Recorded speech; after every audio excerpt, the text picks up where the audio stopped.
Rev it up and welcome to Cars Yeah, show number 1519. There's no need to panic. This is Cars Yeah, where you'll enjoy interviews with inspiring automotive enthusiasts. Mark Green is here to provide you with a fuel injection of automotive inspiration. So get in, sit down, buckle up, and get ready for a wild ride here on Cars Yeah.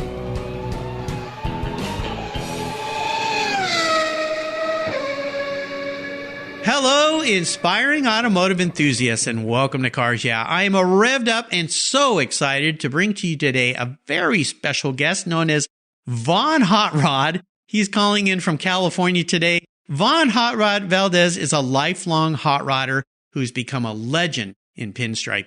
You'll find him at car shows throughout the country and the world, sharing his story, his passion, his art with the automotive and motorsports industry. He was born into an automotive family, and his father, Ben, was known as the Rod Father, and Hot Rod eventually created his own hot rod shop in California, a business that he built for over 20 years before selling it to focus solely on pinstriping and taking his very cool art form to the mainstream public. He's a speaker, he's a teacher, he's a mentor, and he's known as the master of the fine line. He's appeared on numerous television shows around the world and has been the honored guest at many domestic and international car shows. I met him about a year ago at the Classic Car Show down in Costa Mesa, and I can tell you this guy is the real deal. He has a permanent smile on his face, and he's going to bring a smile to our faces today. We'll be back in a minute to talk to Von Hot Rod, but first, a word from our valued sponsors that make Cars Yeah possible. We'll be right back. Hey, Cars Yeah, I'm a huge fan of Covercraft. I've protected my vehicles with their products for decades. Want to keep your vehicle's interior looking new? It's easy with Covercraft seat covers. They'll protect your seats from the daily abuse of pets, children, weekend adventures, and even those everyday spills. It's a fast, easy, and inexpensive way to keep your vehicle looking new. All Covercraft seat covers are easy on, easy off design that are machine washable. You can choose from many fabric options, colors, and accessories, all designed and carefully sewn for your special vehicles. Their seat gloves are semi-custom fit for cars and trucks, and their seat savers, a favorite of mine, are custom tailored to fit your seats like a glove. Work truck seat covers are tough, durable denim weight fabric. It's like putting a pair of rugged jeans on your truck's seats. Want to stay warm? Covercraft also offers seat heaters. Covercraft is the right choice. Learn more today at covercraft.com and tell them Mark at Cars Yeah sent you. That's covercraft.com.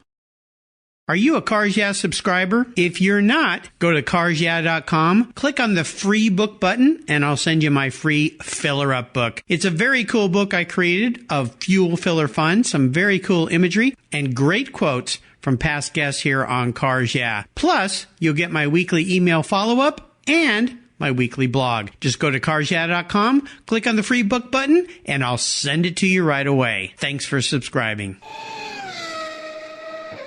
Hey, Hot Rod, welcome to Cars Yeah. Are you buckled up and ready for a fun ride? I am. This is going to be a blast. We are going to have so much fun here. You're going to get the inside scoop on Von Hot Rod. Well, I love it. Well, let's start with your name, because I know your legal name is actually Hot Rod, which is like the coolest name on the planet Earth. But you got this Von in front of your name that I would love for you to share. Where did that come from? Because I find the story really fascinating. Well, thank you.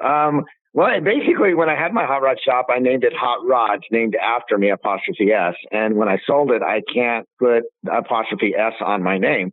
About 20 years ago, Japanese magazine wrote an article about me, and they put the Von Hot Rod on that. And I was curious, why the Von? So I asked them, this is a reference to Von Dutch and stuff like that. So when I got a translation, they were saying it's somebody that's mastered their craft. It's the highest reference we can give somebody. I checked with a few other artists and stuff like that about attaching that to my name, and they said it'd be great. It'd be an honor for you to have that. So that's the Von Hot Rod name came about. And I never want to, because like I said, it kind of represents a little bit of Von Dutch, and Von Dutch is considered the father of our industry. And I never want to mess that up. And I always want to represent pinstriping or the art of pinstriping in an honorable and great way where I'm not going to disturb that Von at all. Yeah, I think it's a really nice way that you approached it, but it works so well for who you are and what you do. You're definitely a Von. A lot of people don't know this, but I was actually made in Japan, and I have this kind of relationship with Japan, kind of this Zen thing going on with me. And I love the concepts of titles and things. You're kind of like, in England, you would be a sir, but you're a Vaughn. So I think it's really appropriate. Well, before I jump into the questions here, Hot Rod, thank you. What's one thing that most people may not know about you? Oh, geez, that's a tough question because I'm a handful. I know, because I know, you're out there. Oh, gosh, I have no idea. One thing people don't know that my life is pretty much all over social media. It's pretty well public. So, right. Gosh, yeah. Oh, I know. Here, something I love. Actually, there's a lot of people. My food group, man, pizza is my go-to. It's got everything I need. It's got my dairy, my meat, my bread. And it's like, and when all else fails, get on a pizza. It's one of those things. Yeah. But what they don't know about me, that's a tough one. Other than living a very private life when I'm off social media, when I'm off from not traveling so much or doing appearances, I actually love doing my own gardening. Believe it or not, I'm out there, oh, cool. trilling the dirt and just digging my hands in it. It kind of, as I say, it kind of makes me feel normal. I think this is pretty cool. I love doing the same thing. To me, it's a meditation process, and my neighbors tease me because I like to go out, and we live in the Pacific Northwest where there's a lot of great plants, and there's these beautiful rhododendron bushes that can get kind of out of control, and I like to kind of bonsai them a little bit. I take a huge amount of time on each plant to make it just right and clip, and it's just kind of a meditative thing. Does that work for you when you're out in the garden? Usually it's a little bit different for me because I got surround sound outside, so I'm blaring my honky tonk rockabilly swing music, and I'm doing outside work. So it's a little different for me. I'm not so much trimming the bonsai trees, but keeping things clean and keeping things nice. But like I said, it just gives me that norm sense of feeling where I'm away from the car part of it, not so much the car industry, because as soon as I'm done, I spin around, I go right into the shop and I start working on whatever I'm working on. So It's just, I guess it's that sense of you're outside in the cool breeze, and you just, it's just you alone with nature and God and just having a really good time. Yeah, it's an important thing, I think. Now, I got to ask you, since you love pizza, this is the big debate, pineapple or no pineapple? Oh, no pineapple. No pineapple. No pineapple. Okay. No. Okay. I'm very simple, very plain. Give me a pepperoni pizza and we're good to go, man. I'm your best friend. There you go. All right. Well, I'll make sure I bring you one next time I'm down there in Southern California. Well, let's talk about a success quote or a mantra, some kind of saying that has meaning in your life. It's a nice way to get the inspirational tires turning, or the brush creating those fine lines that you create on all the things that you pinstripe. So, Hot Rod, take the wheel. Take the wheel. What are you looking for me to say? Well, a quote or a mantra. Yeah, something that has meaning for you. I'm not sure how many people know this, but I was a youth pastor years ago. For something to stand true to my heart would be Proverbs 3:5-6. Trust in the Lord with all your heart. Lean not on your own understanding. In all of your ways, God will guide your path. And that's always stand true to me. I've always trusted in Christ. I've always had him lead me, and he's never steered me wrong. Right now we're living in a world that's, kind of messed up because of what's going on right now, this virus that has hit us. And the crazy thing is people are running amok, and God is still on the throne, and God will still lead us. And there's no need to panic because, as long as you trust in Christ, that the outcome, that he is going to see us through this. And this is a time for people to shine that know this and share with others and welcome them with open arms. And as I say, share your toilet paper and share your water. Yes. Yeah, absolutely.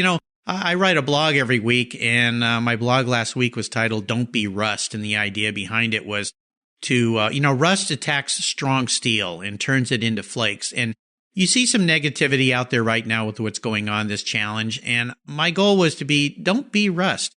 Be steel, be strong, and share with others, help others, reach out. I'm seeing that in my own community. A lot of people reaching out. Hey, are you okay? Do you need something? I have some elderly families that live around me. Hey, what can we go to the store and get you so you're not exposing yourself and so forth? I really hope that this challenge we're facing now is going to bring out the best and better in people. And I truly believe that it will. Oh, absolutely. Well, one thing about United States, America, is that when we're in the time of need, we definitely will help others. And you can go back to World War I, World War II, whenever there was an issue or a problem, Americans grouped together And they started working together. I mean, I don't know how many people, when the food shortage was there, how many people joined together and planted gardens for their neighbors, and everybody helped each other out. So I think it's going to go back to that, even though, we're not a third world country. We're a country that has plentiful. And I think if we all work together and just help each other out. Yeah, we can group in groups right now, and events have been canceled, but now's a good time to teach a kid how to change spark plugs, to teach a kid how to change oil in the car. Now's a perfect time to get the neighborhood kids together and do something. And, like I said, change the spark plugs, wash the car, talk about cars, teach them that cars are not just for transportation. They're for collecting. And this is the history of the automobile. Most kids nowadays don't even have a driver's license at the age of 16. And I remember at 16 and 3/4, I was knocking at the DMV door. It's time for me to, get my driver's license. And, definitely times have changed, but now's a good time to sit down with a kid and open up a Hot Rod Street Rod magazine, or watch that video, or, watch a TV show of, My Classic Car or Car Crazy or something like that. And it's a good time to just hang out with them and explain that. Even if you talk skateboards or whatever, put a set of headers on a skateboard for fun. There's a lot of things you can do now, and it's a perfect time. You have that captured audience. Absolutely. Yeah. Spread some good cheer and good fun. Well, let's move beyond what we're dealing with today and talk about what has you excited and fired up this year about what you do. You travel the world, you show people, you're pinstriping some cool things. I got a lot of stuff here. I got to invite you over and do some striping in my house here. But tell our listeners what has you excited and fired up about your life and your career these days. What I like is this industry. It's no end in sight, the motorsport industry, and that's gathering everything together from, tuners to four-wheel drives to hot rods and street rods, is there's no end in sight. Whether we're, going through something or not, the auto industry is just, at prime. It's excellent where it's at. I mean, like I said, last year, I believe SEMA had said that it was a $8.6 billion industry last year. And that just tells me that there's no end in sight of where this industry is going. What I like is, like I said, as I travel around to different states and actually different countries, the motorsport industry, you'll find that style of person is the most kind person you'll know. I mean, you still get the people that are diehard Chevy or diehard Ford guys, but either one of them breaks down, either one of them are going to be right there handing you a wrench, getting you some gas for your car. It doesn't matter. I've seen many Ford guys or Chevy guys, broken down, and the opposite nemesis comes up, and, he's willing to tow the car, help you fix the car, go get a part. And that's what I like about the motorsport industry. We may tease each other and saying, one is better than the other, but when it comes down to it, we are the first one to get our hands dirty and help you fix that car or go find you a part. And I find that everywhere I go. When I travel out of the country, I feel more American than I do at home, because when I'm in Finland or Sweden or Australia or wherever I'm at, what I like is they drive American cars, they wear American clothes, they listen to American music, and they fly American flags. And that is such an honor to represent a country where another country wants to emulate us. They're always asking me, what's the latest trend, or where do you see the future, or what's the latest music at, or they just want to know what we're doing. And to me, it's super, super cool that, I can walk proud in another country that I represent this free world. And, I don't know how many Americans they come across, but I want to make sure that, I walk the walk and talk the talk for this auto industry, because I'm in another country representing, and they only get to see what's on social media, or they get to read what's in a book or magazine or see a TV show. So I want to make sure that it's honest and true, and that it is what, we say, and it is like it is. So I think that's super cool, man. And I'm happy to travel or happy to go somewhere because of that. Like I said, there's no end in sight in this motorsport industry. It's pretty incredible. Now, you had a hot rod shop. I mean, you've designed and built some very cool cars over time. But after about 20 years, you decided to sell that and focus on pinstriping. Now, a lot of people would look at that and go, what? Oh, what, are you crazy? What made you decide that was the right time for you to do that? And obviously it was a good choice because of where it's taken you. I mean, did you ever dream you'd be going to all these countries and seeing all these people? I mean, yeah. What made you make that transition in your career? I don't know. That's a tough question. People always ask me, why did you decide to sell that shop? A lot of people come up and say how much they miss it. And it was definitely a point to hang out, a place to go. And it was just the right time. Somebody walked in and offered me a price, and it just all fit. Within a week, I was, handing him the keys and walking out the door. It was really quick. Yeah, it's one of those stories that it never happens that way. And, I threw all kinds of things at him, like I'm keeping my cars, I'm keeping this and that. And he said, I don't care, I want the name. And that shop is still going to this day. And, yeah, it is. It's doing very well. The young man that has it now, he's doing very well with it. You can, find him on social media, Hot Rods of Norco. And he's doing good with it. He makes me proud. He's always coming up to me whenever I see him at different events and asking me questions on the history. And it's nice that he's trying to save the history of something that we started, over 20 years ago. To me, it's an honor, man. I'll share everything with him. And I've signed his wall and, signed all kinds of cool things and taken pictures with him. And it's just nice. It's nice that we built something so hard. We had a passion. I started out at 1,300 square feet and then just grew from there. It's very honorable that people remember it. They come up and tell stories, and it's nice. It's nice to see that kid that says, yeah, I was a punk little 12-year-old. I used to hang out at your shop, and the guy's still in the industry. He's in his whatever age he is, and he's got a family, and he's teaching his kids, about the motorsports industry. And that all started because, we spent time with a 12-year-old showing him that what hot rodding or street riding is all about. And that's one thing I always encourage is I always say, take a kid to a car show and take him for a ride in your car, because there's nothing like getting a second gear chirp, and there's nothing like, getting pushed back in your feet when you launch, and, hearing the roar of the headers, feeling the tires grip the ground. And these young kids need to experience that. They need to experience what, not so much horsepower, but what just the feel of the car is. And every car has a different personality. So take them for a ride in your 32, your chopped Merc, your Fairlane, or whatever you have. Take them for a ride, especially you got a lifted truck. Get them in there. See what it's like to get that view of looking over the top of everybody else. And it's an experience that you can't explain. You've got to experience it. Like I said, a lot of kids nowadays, they look at cars as transportation. They just Uber here, Uber there. And for us, it's about collecting. We've always wanted that, that 50 Merc or that 32 or that, Willie's Jeep or whatever the case may be.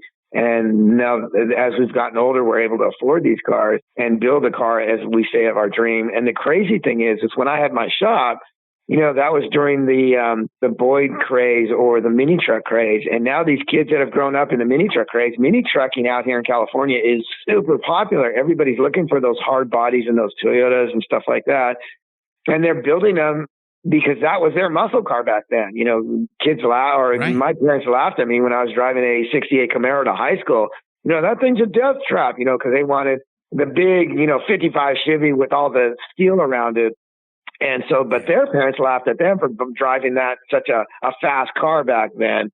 And the same thing when they were growing up, these mini truck guys, we would tease them. Why would you want to drive such a little car? And well, now they're getting them. And now with modern technology, they're finally fixing them the way they want to with their tilt beds and, all that stuff. And I think it's just great. You appreciate the work and the passion, and you don't laugh at the guy because his passion happens to be a mini truck, where yours might be, like I said, the 32 or the 50 Merc. The common bond is the music and the car. Yeah, it's wonderful. It's wonderful. I mean, it's just continuing on. It's just different. And it's accepted and it's fun. And that's an important part of it. Let's talk about walking through your life. I'd love for you to share a big challenge or even a big failure you faced. And this isn't about drumming that up, that challenging time. It's more about what you learned through the process and how that experience helped you gain even more momentum and traction as you move forward in your life. So kind of take us there. I'm imagining there's probably a listener or two out there that might be going through something similar that could be inspired by you and how you worked through that situation. Well, like I said, I picked an industry that you don't need hot rodding, street rodding to survive in this world. When I started years ago, before social media, I picked an industry that, well, why would you want to do that? And see, my shop specialized in 1963 on down, right before the muscle car craze. We dropped off. So we went 1900 on up. And everybody was saying, no, you got to get into the muscle cars, get into the 70s. And that's not what I wanted to do. And we did Buick nailheads. We did Chevy straight six and Ford flatheads is what we did. We didn't do any small block Chevy stuff. And like I said, that was during the Boyd craze, and everything was billet and monochromatic. They were painting all the chrome the same color as a car. And we were building things, traditional. We were calling it, nostalgia rods and traditional customs. Now it's veered over to the rat rod craze, but the concept is still the same, because we were building stuff back then.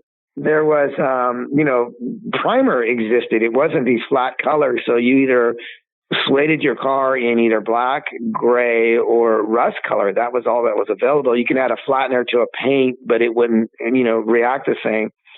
So when we were doing stuff like that, people were going, gosh, you're missing the boat. You're missing the boat. It's not there. It's not there. So we worked twice as hard just to get that reputation that we needed. And a lot of times, like I said, people were just telling us that it's going to fail because you're not doing any small block Chevy stuff. You're not doing any billet craze. And the crazy thing is, Boyd became one of my best customers, picking up stuff when people would come in and want a custom rod or a custom car built. He'd have to come to us to pick up stuff, or, ask us which direction we're going to go with this. So we had a great relationship, And then as we grew, we started coming up with our own design of products, redoing stuff that was back in the 50s and 60s. We started making that. And the crazy thing is a lot of stuff failed because we were doing chrome steel. We weren't doing, like I said, billet aluminum. We weren't doing CNC stuff. And a lot of it failed. And a lot of it was like, investing your own money and trying again. But the thing is the passion that's in my heart is something that people couldn't, put out. The fire that was in me couldn't be put out. Right. And that's the thing I can always tell. I teach at different schools and universities, and I always tell them that I can teach you all the secrets. I can teach you, finances. I can teach you how to take a product from concept to design to, the shelf. But I can't teach you the passion. You have to have that drive in you. You've got to be willing to work 15-hour days, and technically for no pay, because it's a passion in your heart to make this work. For what we do, it's not a click and go society. There's no app for what we do. It's hands-on. It's getting your hands dirty and struggling through it. Like I said, not everything is going to come out. It's a little bit easier now than it used to be. I mean, for us, we would draw a design, and even just a basic bracket on a piece of paper, transfer it to a piece of cardboard, cut it out, put it on a piece of metal, cut it with a torch, grind it forever to make it smooth, and that was your bracket. And well, nowadays it's computer generated. It's a 3D print. It's a 3D print. You can get it sized up, 3D print, and take it over to the laser cutter and have it laser cut with your logo in it or spider webs or whatever. So taking that technology, I jump on board with that and accept it. Now's the time for the designer to grab the young kid that's either in high school or college that has those skills and work together. So the old guy can learn the new skills, the new kid can learn the old skills about putting things together. And I think it's a great time to live. I think it's an awesome time to get all this together and for one common bond, it's just the love of the sport. Yeah, we're living in unprecedented times in many ways in that respect. And you look at the things that can be done compared to the work that had to be done in the old days. Very cool. Well, let's take a short break, thank our sponsors, and we'll be right back. My favorite collector car magazine is Keith Martin's Sports Car Market. I've been a subscriber for decades. Sports Car Market is the Wall Street Journal for the enthusiast and the collector. It's your monthly must-read whether you dream of owning a collector car, have 2 cars, or 200. Sports Car Market has been around for 31 years, and it's filled with valuable articles, intelligent write-ups, and the latest auction sales. Go to sportscarmarket.com and subscribe today. Plus, you'll get the exclusive SCM guide to restoration shops included for free. At checkout, use the code CARSYEAH and receive a 50% discount on your digital subscription. It's an exclusive offer from me here at Cars Yeah. I'm Mark Green, and I love Sports Car Market Magazine. Are you looking for a way to get your products or services into the ears of thousands of automotive enthusiasts around the globe? I can help. This is Mark Green here at Cars Yeah, and I'd be honored to be an influencer and ambassador for your brand in a unique and personal way. 5 days a week, thousands of subscribers and listeners enjoy the Cars Yeah podcast and website. Contact me today and I'll show you how at mark@carsyeah.com or connect with me through the Cars Yeah website at carsyeah.com.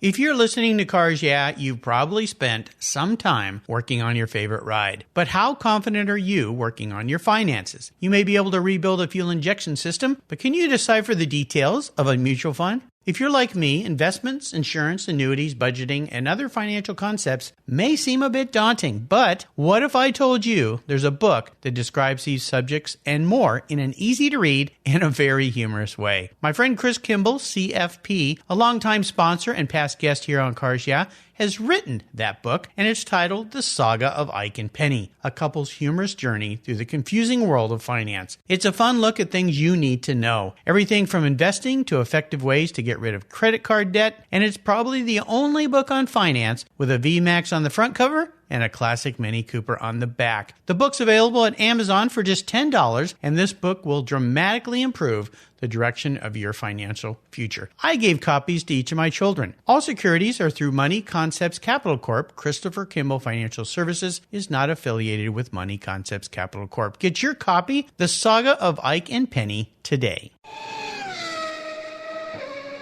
All right, we're back.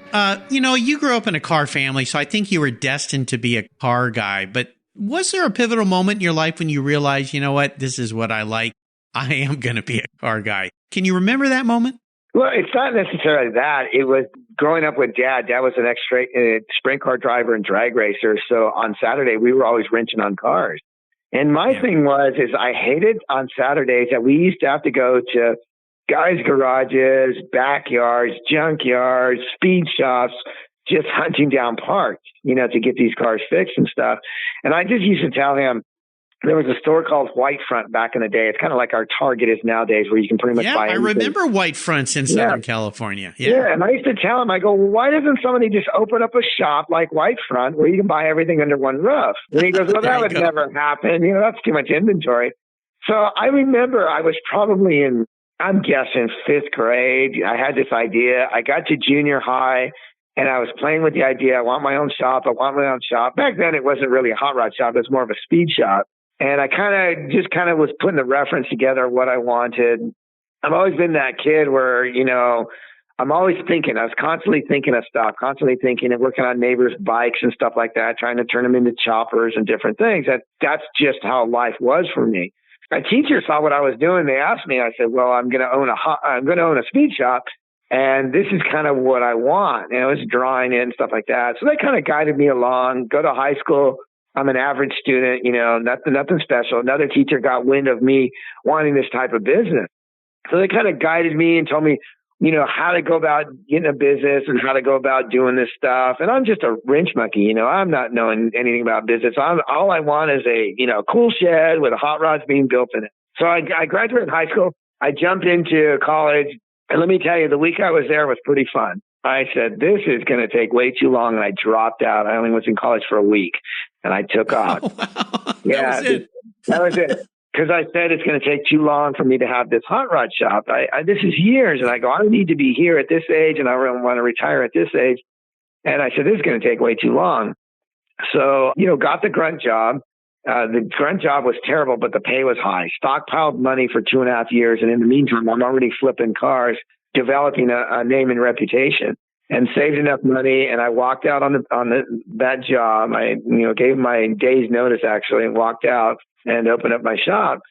And the crazy thing is it's the passion, it's the drive, because I took everything I had, all the money I had and invested in it and taken a gamble that if it doesn't work, I was young enough that I can just go back and dig a ditch or go back to college. But I was bound and determined to make this work. And again, it's the drive and the passion. And that's the thing that I try to encourage kids, whether it be you want to be the top wrench guy or you want to be the top transmission guy or the top paint guy, find the industry that you like and go to these guys. And I know this is the answer that they don't like to hear, but go to them and volunteer, because you have them your resume. That's a piece of paper. There's no personality there. Again, they can teach you the skills and the secrets, but you got to have that drive to want to be the top guy, in this industry or in their business. When you start volunteering for them, they're going to give you the worst job ever, cleaning up the oil, pulling weeds, or cleaning the bathroom, whatever it may be. But once you give them that personality of who you are and they see the drive in you, lo and behold, they're going to start giving you one small job, next small job. The best employees I had were the kids that used to skateboard around my shop, because I used to skate when I was a kid. So in my shop, I'd build a half pipe inside. So I'd skate on my mom. Very cool. Yeah. And so they found out they wanted to skate the ramp. I'd chase the kids. And then I said, you know what? I'm going to start taking advantage of this. And so I started coming outside, giving them bags and say, okay, pull weeds. As soon as these weeds are cleaned up, you guys can skate the ramp. Well, there's 8 kids. There's 8 kids out there. There's 6 kids out there, whatever. So I'd go check on them later. And there's 2 kids left, still pulling weeds. So you invite them in and skate the ramp. Next day, same thing repeats itself. There are only 2 kids left. Well, lo and behold, I started giving these 2 kids more work. Help me put a set of headers on. Help me, change this oil pan gasket or whatever the case may be. And these kids started becoming my best employees because they, I started paying them and started putting them on payroll, and they started working a regular career. And the crazy thing is you could see that passion, that spark in their eyes as they just wanted to work. They wanted to learn. And 2 of them are still in the industry. One owns a hot rod shop. He's doing very well. Another guy works for SEMA. So you just never know what direction you're going to point these kids in. That's a great story. I love that. You mentioned Whitefront. That brought back memories because I was a skateboarder too way back. But Whitefront became FedMart after Whitefront went under. And then FedMart was bought up by Target. And of course, we all know Target behind the Dayton-Hudson empire of department stores. So, wow, that brought back some memories from living down there in San Diego. Well, let's talk about your first really special vehicle. The first car that you finally got, obviously probably was a car you hot rodded. What was that? And maybe share a memory you have about that ride. Here's the crazy thing is I started at 14. Buying and selling cars. What I did is Dad told me we live in a country that you can pretty much do anything you want at any age. So I borrowed $5 from my dad so I could put gas in the lawnmower in a gas can and push it around the neighborhood to raise money because I wanted to buy a car. So at the age of 14, I bought my first car, and I kept doing the lawn service around the neighborhood so I can buy parts and fix it up. And by the time I was 16, the car was all finished and customized and everything you can possibly think of that. And then when I graduated high school, I sold the car, bought 2 cars, kept one, fixed the other one up, flipped it, bought 2 more cars, and I kept doing that. So I constantly always had cars my whole life. I was constantly flipping cars.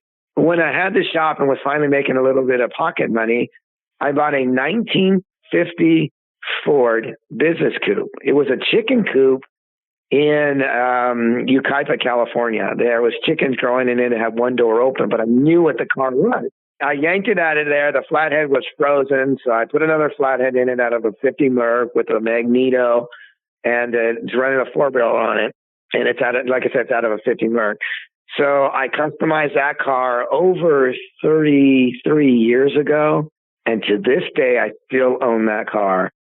So that'd be what we call a shoebox Ford, right? That is correct. I call it my high school custom, meaning the guy that it looked like the kid that owned it only could do the essentials. It's nose and decked. It's French headlights, French taillights. It's shaved door handles, shaved side trim. It's got white walls on it with flipper caps that I made. It's got white tuck and roll inside of it. It's got a banjo steering wheel. It's got Offie heads on it, Offie intake. And it's tuck and roll under the hood, tuck and roll in the wheel wells. I drive it all the time. It's a great car. But like I said, I finished it when I got a lot of money in that car, way back when. And to this day, I consider that my first car that I spent money on, that I was proud of. It won numerous awards back in the day. And I technically hid it for 15 years until Dennis Gage came and filmed that show, My Classic Car, and he toured my museum. And he films that car. So that car is in that show. It's a maroon, like I said, 1950 Ford, but I still own that car, and that's one car I'll never sell. I keep teasing my kids, you better take care of that car. That's your inheritance. Yeah, exactly. I think it's just fantastic that you kept that car all these years, and it's a wonderful story. Fantastic story. Well, here's something I'll bet nobody's ever asked. If you woke up tomorrow, Hot Rod, and you were a vehicle, what would you be and why? Oh, geez, that's a tough one. Probably I would go to probably my Hot Wheel car, the 41 Ford that I did. I did that with Gene Winslow. It's a 1941 Ford Coupe that we chopped 12 inches, put a 7-inch body channel in it, again with a flathead because I like flatheads. This one's on a LaSalle Trans. When you get in that car, you get such an attitude because of the chop so low. You got to tilt your head sideways and run and drive. Yeah. But everybody looks at you when you drive that car down the road. It technically takes two people to drive it because you can't see. You know, the person has to get out if you have to back up because you can't see where you're going. It sounds cool, though. Yeah, it was fast. You great. mentioned Hot Wheels. Was that built as part of the Hot Wheel build program they were doing? No, I did this in 1997. I signed a deal with Mattel for this car to come out in 1998. You can still buy it at Target. It's called the Tail Dragger. And like I said, it's a 41 Ford. It came out with this Hot Wheel craze. It's pretty crazy. People come up to me at a show and I'll autograph some of the cars because, like I said, they're still out there. But the purple one is the original one. The car was purple originally. That would be the one because of the attitude you get when you drive it. And, you know, I've got a 50 wheelies. That's a 7-second ride, and that's a lot of fun. It's noisy, it's loud, but the chop Ford would probably be the way I'd go. Yeah, definitely. That's very cool. Well, we are entering what I call the last lap. I'm going to fire off a series of questions, get some very quick answers from you, blips of that 41 Ford Hot Rod Coupe. So here we go. What's one of your personal habits, Hot Rod, that you think has contributed to your successes over the years? Oh, geez, the faith to this industry, staying faithful with it, finding out the latest craze, you know, listening to your customers will tell you what their needs are and meeting those needs. And sometimes, you know, a customer tells you something that's way out in left field and like, wow, man, I don't know if that's going to work. But listening to them, they have all the answers. You just got to listen and apply. And it's real important to really, like I said, just listen to what they have to say and don't be argumentative with them because they are out there, you know, every day. Sometimes we catch ourselves. We're capsuled in our little world and we don't venture out. Man, the customers are in a different area. So there's a golden nugget quote right there. Listen and apply. I love that. How about if I could arrange for you to sit down and have a drink or a meal with anyone in the automotive industry, living or deceased? Who would it be? Wow, that's a tough one because everybody brings something different to the table. You know, I used to sit down with George Barris and talk cars and customs, and then we sit down with Ed Roth. You know, the crazy thing is Ed Roth was a pinstriper and painter himself. I never learned one thing on pinstriping from Ed. I learned how to do marketing from Ed. He was a smart businessman, and just to pick his brain, and we'd sit there and talk for hours about marketing and taking a product, like I said, from your idea in your head to the shelf. And gosh, listening to him was so much fun. And then you swing over and you talk to Gene Winfield, and just the history that Gene Winfield has in his head is amazing. You talk to him of how he got started in his speed shop called Wendy's, and then where he's at today, grasping on this modern technology and applying. You know, he's 94 years old. And he's doing the old school with modern technology, which I think is great. And then sitting down with Tommy and talking, you know, drag race, talking how take his 4-engine dragster and said, you know, that thing never worked. You had to spin the tires. If you didn't spin the tires, something would break. And, you know, hearing the stories about what it was like to go almost 100 miles now to go over 200 and 300 miles an hour. You know, I asked John Forrest what it was like to do that, to start out where it's at. He's lived pretty much almost the longest in this industry and went from, you know, right at 120 miles to over 300. And he says the technology is so advanced. He goes, I'm just a passenger now. And he goes, before I could think, if something goes wrong, the computer's already pulling the parachute, shutting down, applying the brakes, turning the fuel off. And he goes, and then I start thinking about it and it's already done for me. And just to experience that, it's got to be an amazing experience to know that 20 years ago, I was barely breaking this speed into what I'm doing now. So it's hard to say you narrow down because each individual brings something different to the table. Well, maybe it's a party for you, all those guys, you know? It is so rich. There's just so much knowledge. And then now, you know, with the girls getting into it, like Bogey from All Girls Garage, what they've brought to the table is a whole nother concept. It's a whole nother design because they're just bringing their feminine side of it. And I think it's awesome of what they're doing. You know, they're looking at things in a different perspective. And I love it. I embrace all of this. Yeah, it's cool. Bogey's been a guest here. She's wonderful. Got to talk to her several times at SEMA shows. Yeah, she's bringing a whole nother facet to this wonderful world. How about the best automotive advice someone else has given you? Can you think of one cool thing? Yeah, don't give up. I mean, there was one guy, his name was Dick Dean, which I'm sure you guys know him, king of the merch. He used to chop merch for a living. He has since passed. Mm-hmm. He's the first guy that really gave me a break. He's the guy that started showing me the ropes in this industry, because I was a young punk kid when I started this, and I'm trying to break in technically into an old man sport. And I didn't have a reputation with these guys. They didn't know who I was. And once he jumped on and started introducing me around to his friends, there was a trust factor there that I couldn't get on my own. Dick Dean was the one that guided me, and I'm close friends with his son, Keith Dean. They call him the Kid, and he's continuing his dad's passion in custom cars and chopping merch. And it was him seeing the passion, and it's going to be the same way along down the line. There's going to be that kid that has the passion, and we as adults need to grab a hold of that kid and run with it and show him your secrets and tell him your secrets. Again, it's that concept of grab a kid, take him to a car show. You know, a lot of times I'm not scared to walk up to anybody, whether it's the tattoos or the piercing. If a group of kids are there, I'm the guy that's going to go talk to them. Because even if we talk about, skateboards or piercing or tattoos, the common bond is going to be music and cars. Even though they might be in the tuner scene, the drift scene, or four-wheel drives, they still have four wheels and an engine, and you still have a common bond. So, yeah, somebody had to share with Dick Dean his passion. Somebody had to share with George Barris his passion. Somebody had to show Ed Roth what a paintbrush was. And it's the same idea. You be that individual when you see that group of kids. Go up to them. And you never know. That's going to be the next Chip Foose. That's going to be the next Bogey. That's going to be the next Jesse Combs, or whoever that person is. And if you had an inch of that passion for them, gosh, that's going to be amazing, because you'll be able to say, I knew them when. Yep. Share. How about a resource? Is there a go-to for you when you think about maybe it's an app, a website, a particular person, a good resource you might share with others that you like to spend time on? I'm so busy. I don't have time to sit there on social media, believe it or not. It's pretty crazy.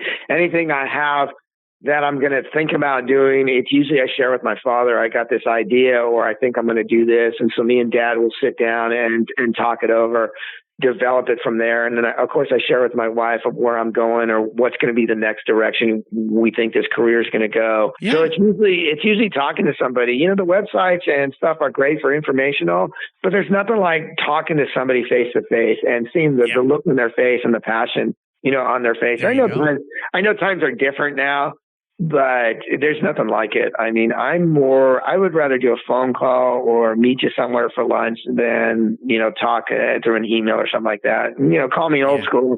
I'm stuck in the wrong industry, so to speak, but it's a great thing you're sharing here. And it's people can be our best resources. And that's the message I'm hearing, from you. How about a book? Is there a book you might share that you've read that's been an important part of your life? Other than God's Word, there's, I have all the books that, are out on the market. The Show Car Dreams is a good book to look into.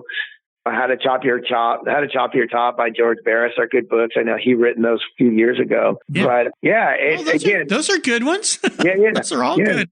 Yeah. We'll put those down along with the Bible. Yeah, there you go. Book, right? Pinstripe Planet by Herb Martinez is a good book for reference too, on the pinstripe end. Oh, very cool. Yeah, absolutely. I'll make sure you can find all these great resources that Hot Rod has shared with us today on his very own page on the Cars Yeah website. Just go to carsyeah.com, type in Von Hot Rod, and you will find everything there. All right, we're up to the checkered flag here, my friend. This question, though, can be a bit of a doozy for a guy like you. I'm going to alter it a little bit for you because I think it would be a challenge if I kept it as strict as I usually do. I'm going to buy you a very cool collector car today. Any cool car that exists on the planet, I'm going to park it in your garage. What I normally tell people is there's a couple rules here. One is you have to drive it, no garage queens, but I don't think that's a problem for you. You can't sell it to buy a bunch of other cars with, but here's the kicker part of it. It's the only one cool collector car you can have. Now, I know you've got cars that you're probably, the shoebox you talked about, you're not going to let that go. So let's move that to the back. Pretend it doesn't exist. If I could buy you any cool hot rod today, what would it be? Probably a chopped 5-window coupe, fenderless, with a Hemi on it, and probably a 671 GMC blower sitting on top. with Okay. zoomies. Yeah, something simple and loud and obnoxious would be me. So when I would pull up, you would know it's me. It's going to have to be black with some red metal flake flames on it and a little bit of pinstriping on the dick lid. Yeah, not that I've already got this picked out.